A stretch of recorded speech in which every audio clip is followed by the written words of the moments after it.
भारत के अग्रणी सार्वजनिक क्षेत्र के बैंकों में से एक बैंक ऑफ बड़ौदा बैंक ने 24 मई 2023 को बैंक ऑफ बड़ौदा राष्ट्रभाषा सम्मान पुरस्कार 2023 के पहले संस्करण के लिए 12 नामांकनों की सूची की घोषणा की।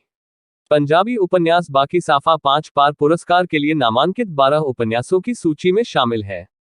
विभिन्न भारतीय भाषाओं संविधान की 8वीं अनुसूची के तहत शामिल में साहित्यिक कार्यों को मान्यता देने और बढ़ावा देने के साथ साथ अनुवाद के माध्यम से हिंदी पाठकों के लिए सर्वश्रेष्ठ भारतीय साहित्य उपलब्ध कराने के लिए इस अद्वितीय पुरस्कार की स्थापना की गई है, जिससे रुचि को व्यापक बनाया जा सके और पाठकों के एक बड़े समूह के लिए सुलभ उपन्यासों को बनाया जा सके। देखिए, ये एक बैंक ऑफ बड़ौदा, जो कि आपको मालूम है कि हिंदुस्तान का public sector bank number 2 bank है और इंडिया का इंटरनेशनल बैंक है। हमारी 17 देशों में हमारी प्रेजेंस है।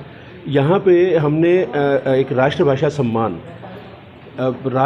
देश की जो भी 8वें शेड्यूल के अंदर जितनी भाषाएं हैं, 22 भाषाएं, उनमें लिखे हुए नॉवेल्स और उनको ट्रांसलेशन करके हिंदी में ट्रांसलेट किया हुआ, उसके वजह से जो बेस्ट नॉवेल है उसको सेलेक्ट करने के लिए हमने एक नया अवार्ड शुरू किया है, राष्ट्रभाषा सम्मान, देश की सभी भाषाओं को सम्मान देने के लिए।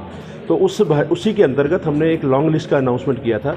उस लॉन्ग लिस्ट में ये एक जो है यहाँ की लैंग्वेज की पंजाबी लैंग्वेज बाकी साफा 5 थे, इस उपन्यास की सिलेक्शन थी उस लॉन्ग लिस्ट में। उसके आज लेखक और उनके अनुवादक किसे आज हमने एक प्रोग्राम किया है। नहीं, आज हमने कोई सम्मान पुरस्कार नहीं दिया। हमने सिर्फ जो शॉर्ट लॉन्ग लिस्ट में जो 12 बुक्स थी उनकी जानकारी लोगों को बताने के लिए अलग अलग शहरों में हम ये प्रोग्राम कर रहे हैं।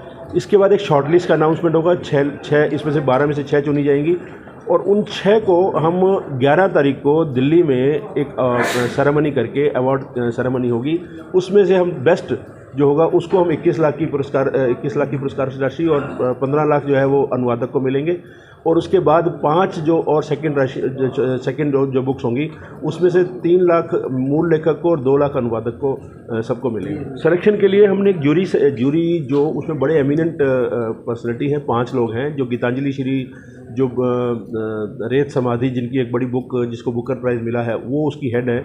और उसमें बड़े एमिनेंट 4 साहित्यकार हमने और लिए हैं। 5 टोटल साहित्य की एक ज्यूरी है, वो ही सेलेक्ट कर रही है। हमारे इसमें रोल नहीं है कोई, हम सिर्फ उनको हमने ये काम दिया। उन्होंने 28 बुक्स में से ये पहले 12 सेलेक्ट करी और 12 में से वो 6 सेलेक्ट करके नंबर 1 वही सेलेक्ट करेंगी। 4 तारीख को उसकी हम अनाउंसमेंट करेंगे और 11 तारीख को उसका अवार्ड देंगे। जो सर 21 लाख की आपने बात की, ये पुरस्कार आपकी तरफ से, बैंक की तरफ से दिए जा रहे हैं? ये सारे के सारे टोटल 61 लाख के पुरस्कार बैंक ऑफ बड़ौदा की तरफ से दिए जा रहे हैं।